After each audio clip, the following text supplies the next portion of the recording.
Obediencia, fruto de la libertad. Ahora bien, ¿eso significa que podemos seguir pecando porque la gracia de Dios nos ha liberado de la ley? Claro que no. ¿No se dan cuenta de que uno se convierte en esclavo de todo lo que decide obedecer? Uno puede ser esclavo del pecado, lo cual lleva a la muerte. O puede decidir obedecer a Dios, lo cual lleva una vida recta. Antes, ustedes eran esclavos del pecado, pero gracias a Dios, ahora obedecen de todo corazón la enseñanza que les hemos dado. Ahora son libres de la esclavitud del pecado y se han hecho esclavos de la vida recta.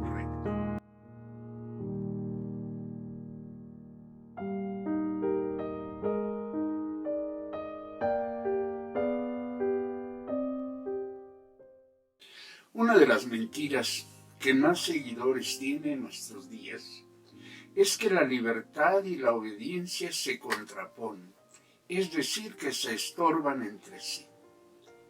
Quienes creen y defienden tal cosa, entienden la obediencia como una limitante para su libertad. Por lo tanto, en su anhelo de ser libres, rehúyen todo aquello que parezca que puede atraparlos. En tal afán, terminan haciendo suyo el engaño de Eva, quien creyó la promesa del diablo cuando éste le dijo que al desobedecer a Dios le aseguró: ustedes podrán saber lo que es bueno y lo que es malo, y entonces serán como Dios. Génesis 3:5. Este podrán saber debe entenderse como ustedes podrán decidir lo que es bueno y es malo. Mentira sí, pero sin duda alguna una mentira sumamente atractiva y deseable. Desde siempre nuestro enemigo nos ofrece una falsa proposición. La verdadera libertad consiste en no tener que obedecer o en desobedecer aquello que nos limita, que coarta nuestro derecho a decidir por nosotros mismos. Lo peor del caso es que muchos de nosotros, estando en Cristo, como Eva y Adán lo hicieron, hemos creído tal mentira. Hemos aprendido que la obediencia es una limitante que ofende nuestra identidad y que en tanto que somos libres, no tenemos por qué obedecer a nadie o a nada.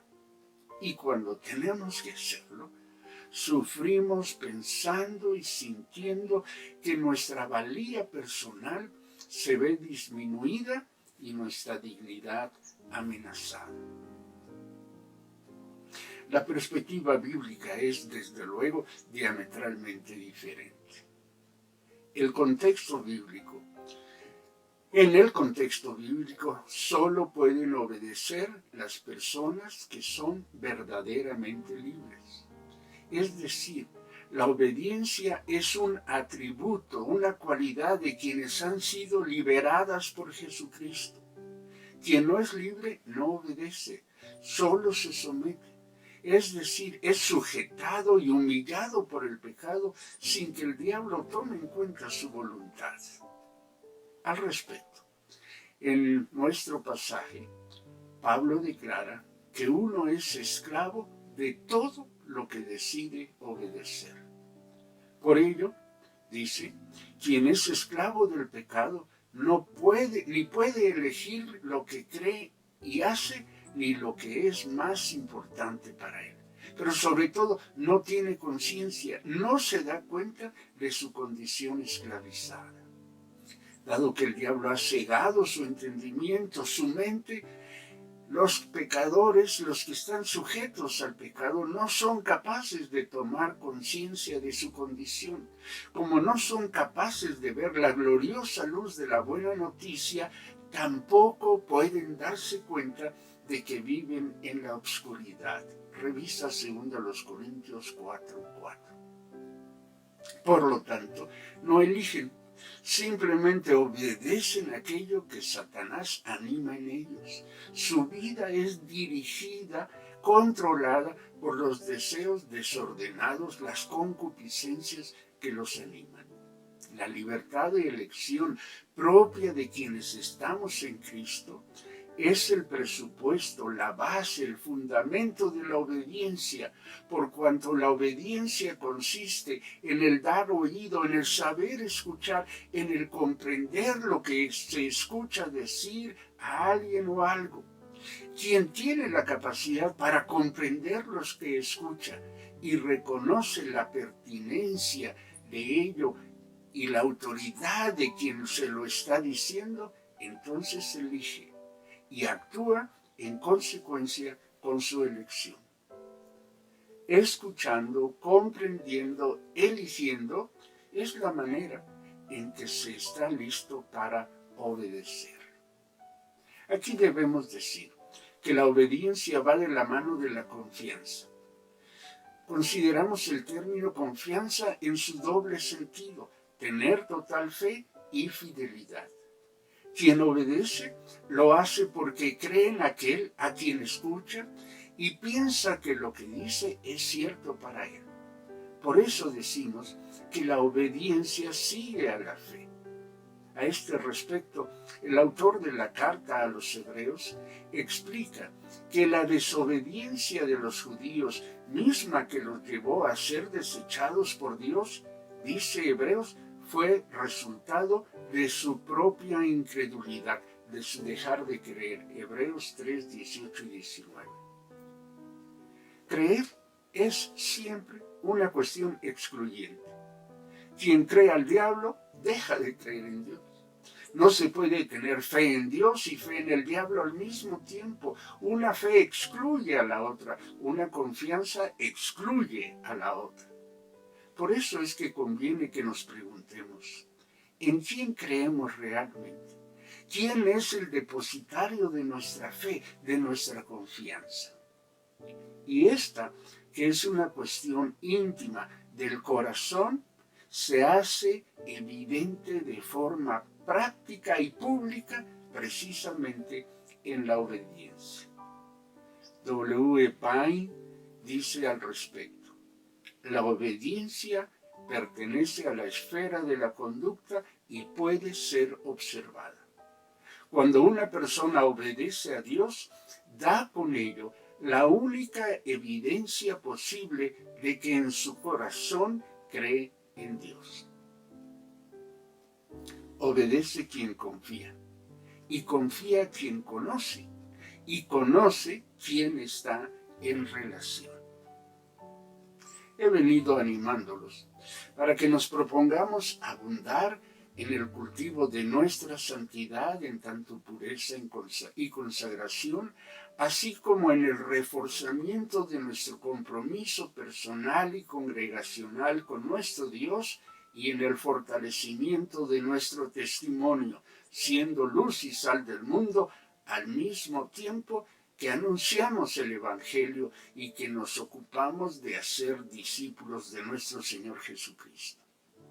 Pero debo hacer hincapié en ello. Vivir así, siendo santos, comprometidos y dando testimonio de Jesucristo, solo tiene razón de ser, solo tiene sentido si efectivamente creemos en el Dios de Jesucristo y por lo tanto nos proponemos y esforzamos en la obediencia de su palabra.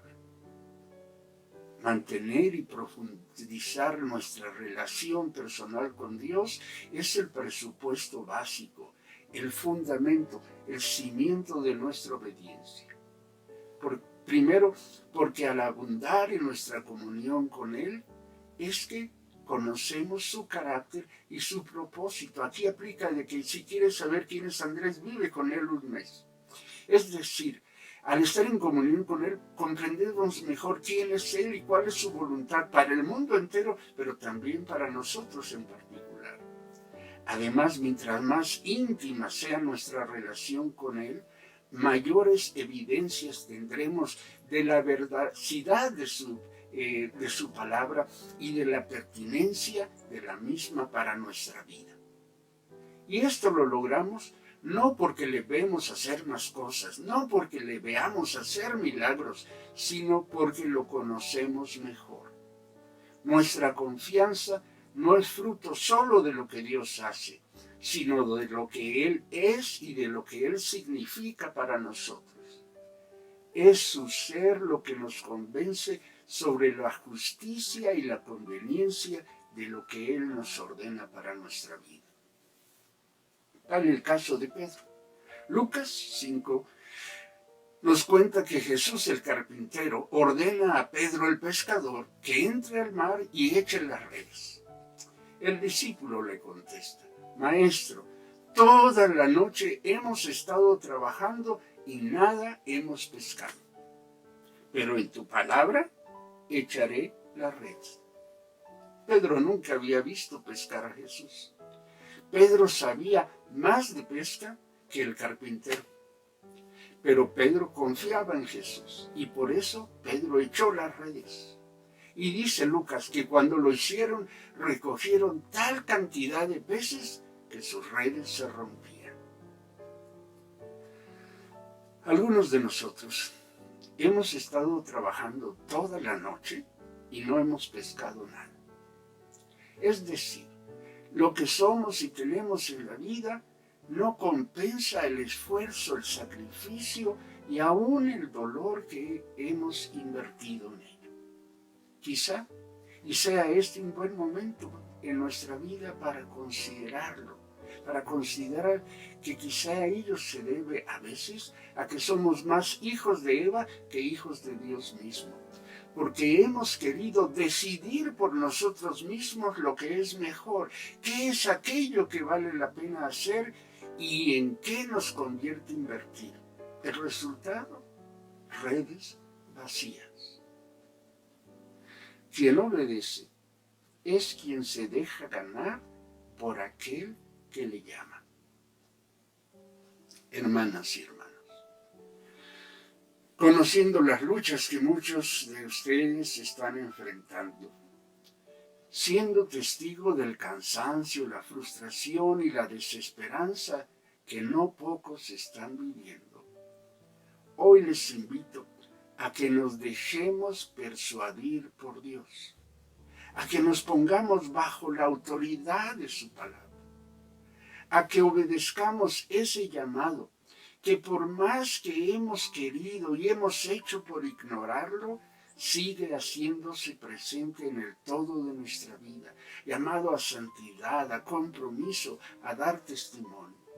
Les animo para que, como Pedro, seamos obedientes, aun cuando nos parezca que el que nos ordena poco o nada sabe o comprende de nuestra vida.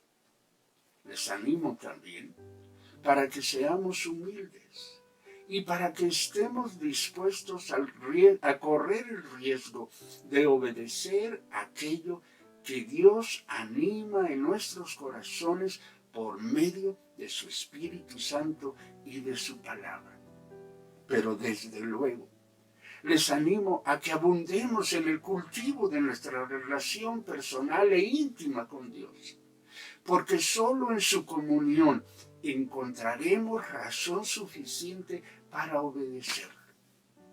Amados hermanos, amadas hermanas, a esto los animo, a esto los convoco en el nombre de nuestro Señor Jesucristo. Bendición.